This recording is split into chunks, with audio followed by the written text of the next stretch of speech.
The sirens were screaming. Flames danced like devils along the rooftop of our neighbor's house, casting a hellish glow into the night. The area of burning wood and plastic. And through it all, chaos. I stood barefoot on the driveway, clutching a blanket around my shoulders, my heart pounding against my ribs. Across the cul-de-sac, firefighters were yanking frantically at the Ho's new wrought iron gate, their radios crackling with urgency. But the gate installed just weeks ago by the Springage Homeowners Association was locked tight, impenetrable. And inside that inferno, Mrs. Thompson, 78, retired teacher, lifelong widow, the kind of woman who baked cookies for the mail carrier and knew every neighbor's birthday. She's still in there, someone shouted. I turned to my Aunt Rebecca, my nonsense, fiery hardened aunt, and not coincidentally, the town's fire chief. Her jaw was clenched so tight I could hear the bones grind. Her eyes didn't blink as she stared at the locked gate, then at the inferno swallowing a home with a person still inside. "They're done," she said, voice like steel through smoke. And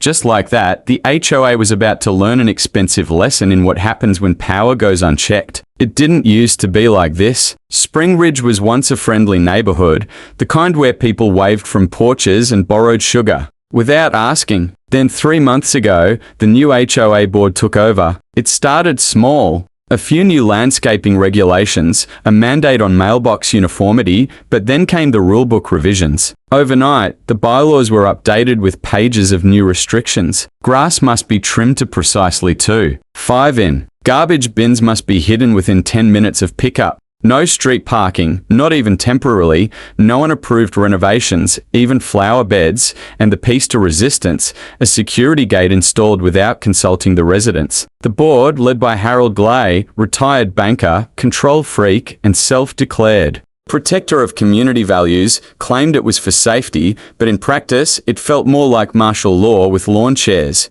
When residents asked for access codes or remote openers, Glay smiled smugly. "Approved homeowners only," he said, as if we were all intruders in our own homes. Even the local police and fire department were denied codes. "We don't hand them out like candy," Glay had said during a heated HOA meeting. "We pay taxes. Emergency services will figure it out." Aunt Rebecca had warned them multiple times. In person, in writing, on official letterhead, blocking emergency responders is illegal, she'd said every time. Glay just shrugged. "Tell that to the crime statistics." Well, no crime that night, just fire and consequences. It was 2:04 a.m. when the fire broke out. I had just gone to bed when the distant crackling sound reached my ears, an eerie whisper like static on a dead channel. Then the smoke alarms, then the screaming. Neighbors spilled out of their homes in pajamas, barefoot and blinking. We watched helplessly as smoke billowed from Mrs. Thompson's roof. Her windows glowed orange, then red, then black. 911 was called. The fire station is only for minutes away. The trucks arrived in 3, but the gate, it wouldn't open. Not for lights, not for sirens, not for the radio signals.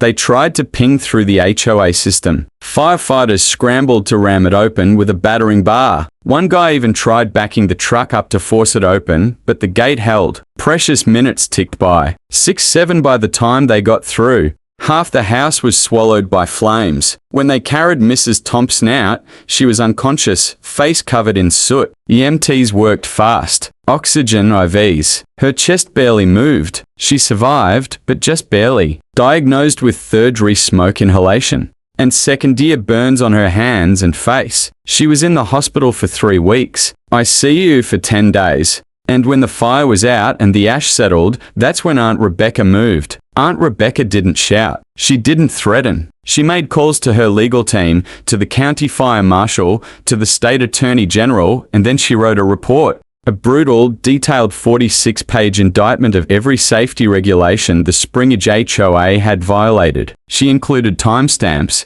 transcripts of her previous warnings, and photographic evidence of the locked gate during the fire. Then came the penalties. $250,000 for obstruction of emergency services. $150,000 for violation of state-mandated safety codes. $100,000 in civil penalties for reckless endangerment. Total damage $500,000. The notice was delivered by uniformed officers. The HOA's next emergency board meeting looked like a funeral. Glay tried to argue. He claimed the fire was unpredictable and that the codes must have gotten lost in a system update. He begged for leniency. Aunt Rebecca didn't flinch. You gambled with someone's life. You lost. They tried to deflect blame onto the gate contractor. She pointed to the HOA charter. The contractor followed your specifications. That makes you liable. The rest of the board began to crack. One by one, they jumped ship, resigning in disgrace. As residents gathered signatures for a total recall, it was over before the ink dried. Word spread fast. Local news stations aired the story under headlines like HOA blocks firefighters, elderly woman nearly dies. Radio hosts mocked the boards.